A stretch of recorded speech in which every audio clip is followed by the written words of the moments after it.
So it was a thinking practice for the first 3 quarters of it, and then we tried to apply that and scrimmage some. Anything particular last night? No, we're starting to teach. So we're trying to find that balance of teaching, moving forward, but still keeping the intensity that we had with the first 2 practices. This morning's slowdown design, or did you recognize you needed to slow it down a little bit? We have to put in some offense. So I would love to keep on going, those hard-hitting defensive practices. But the defense also had an advantage when the offense wasn't organized. So we have to start putting things in. And adhering at the tempo that you want to the themes and tenets that you want to play. Yeah. Erik, when you look at this lineup, you brought in even a guy like James Johnson, known for his defense. You obviously have Josh Richardson, Justice Winslow, Briante.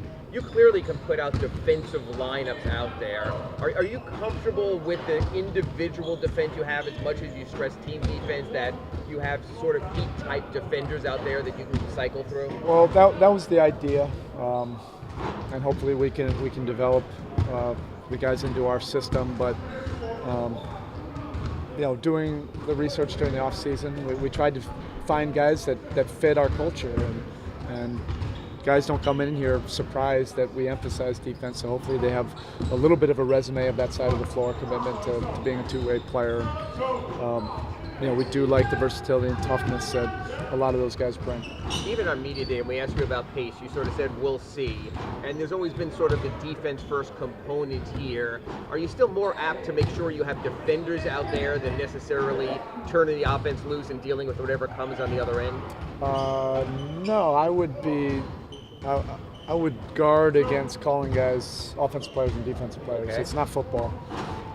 We're trying to develop two-way players. Our system offensively hopefully will be fed by our defense on rebounds and blocks and some steals and some stops. How fast we go, we're emphasizing it right now. I'm sure every other team in the league is emphasizing that.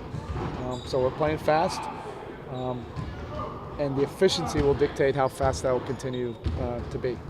Erik Williams has always been one of those guys who's had tremendous athleticism. Who? Derek Williams. Yeah. But the defensive side, I guess, is the part where he wants to improve.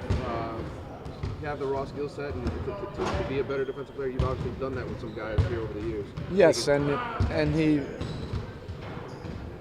I really commend him.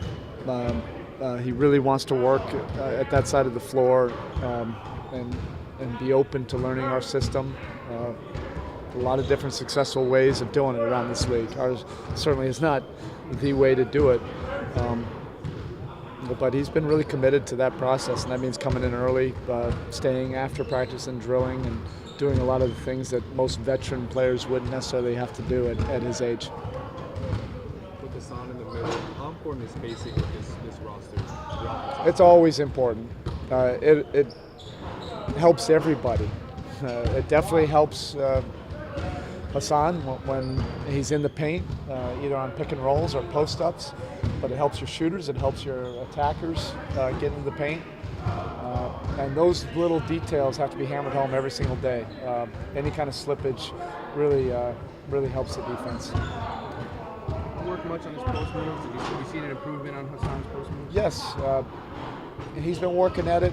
Now we're trying to get him in spots where he can see the defense out in front of him and be aware of where the help defense may come. And I think that's his next evolution, is not just who you're dealing with, but the next defender. And we've been working at that, and he knows that's something he has to work on. That seems to be an important part, too, for Hassan. If you want to space the floor, you have to get the ball to the spacers.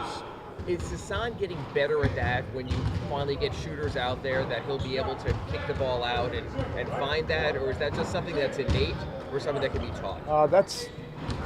We feel that that's something that's developed for every player. When you're a pick and roll player and you first get the ball handed to you, you think that the play is always for you. But there's different layers to it, spacing and options when it's defended a certain way, and that's no different when a guy's in the post. That is an option to always attack, but teams are going to scheme against that, and you have to know where your spacing is. Oftentimes, on pick and rolls or in the post, the ball will find energy.